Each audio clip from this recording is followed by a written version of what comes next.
ये इस वीडियो में दो हेक्स बोल्ट दिखाई दे रहे हैं। इनकी मोटाई लगभग सेम सी है, पर इनमें एक बोल्ट इंचेस का है और एक बोल्ट एमएम का है। इनकी कैसे पहचान की जाती है कि कौन सा बोल्ट इंचेस का है, कौन सा बोल्ट एमएम का है, इसके बारे में हम इस वीडियो में आपको बताएंगे। इनकी पहचान के लिए सिंपल सा देखना है। पहले इनका हेड देखो, ये बोल्ट है। इसके हेड पर आपको रेडियल लाइन दिखाई दे रही है, जिसमें 6 रेडियल लाइन है, और इसके हेड पर कंपनी का नाम और 8.8 लिखा हुआ है। ये दोनों बोल्ट यूज़ बोल्ट है, जो ख़राब हो चुके हैं, मशीनों से निकल चुके हैं।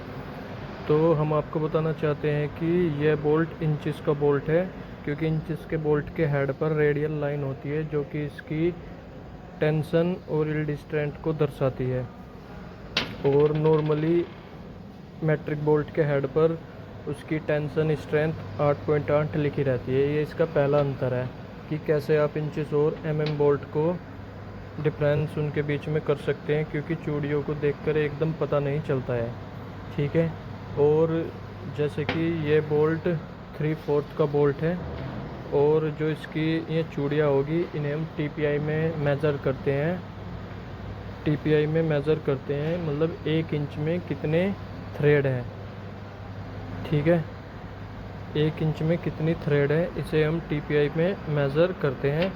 और जो ये मैट्रिक बोल्ट है, इसकी पहचान हमने बताई थी। इसके हेड पर यहाँ उसकी स्ट्रेंथ लिखी रहती है, जैसे कि 8.8। ये हर बोल्ट की अलग अलग होती है वैसे। और एक और बात, यदि इसके बोल्ट पर 6 रेडियल लाइन है, तो इन 6 रेडियल लाइन का मतलब है कि यह 8 ग्रेड बोल्ट की जितनी स्ट्रेंथ रखता है, यानी इन दोनों बोल्ट की स्ट्रेंथ सेम टू सेम है। और दूसरा, जैसे कि हमें यह बोल्ट मंगाना होगा, तो इसका स्पेसिफिकेशन हमें पूरा इंच में देना होगा और मैट्रिक बोल्ट का एमएम में। जैसे कि यह बोल्ट 3/4 का बोल्ट है, और हमें इसकी टीपीआई भी लिखनी पड़ेगी, इस पर कितने टीपीआई का बोल्ट है। और अभी मैंने इन्हें मेज़र किया था, इसकी टीपीआई है 10 टीपीआई का ये बोल्ट है, जो कि ये हमारा थ्रेड का होगा। इस पे हम ऐसा धरकर इसकी टीपीआई नाप सकते हैं। यदि इसकी जो थ्रेड है उसमें बिल्कुल सेम टू सेम मैच कर रही है, तो आप समझ जाना यह इतने ही टीपीआई का ब्लेड है। ब्लेड कह रहा, सॉरी, थ्रेड है और बोल्ट है। और इस बोल्ट की लंबाई है 3 इंच।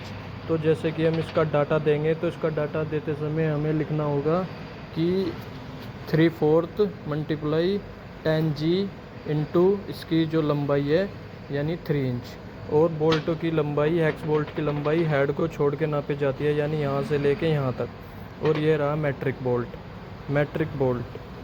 ये 120 mm लंबा है, और इसकी सारी स्पेसिफिकेशन mm में दी जाती है, कितना मोटा, कितना लंबा, और इसकी पिच। और जो इसकी नॉर्मल पिच होती है, पिच में बताऊं, जो ये थ्रेड आपको दिख रही है, वैसे तो ये ख़राब बोल्ट है, इसकी कुछ थ्रेड आपको डैमेज दिख रही है, इसलिए ये ख़राब है, पर वीडियो बनाने के लिए आपको इसमें लिया गया है। तो जो पिच होती है, जो 2 थ्रेड आपको दिख रही है, इन 2 थ्रेड के बीच की मैक्सिमम दूरी को पिच कहते हैं।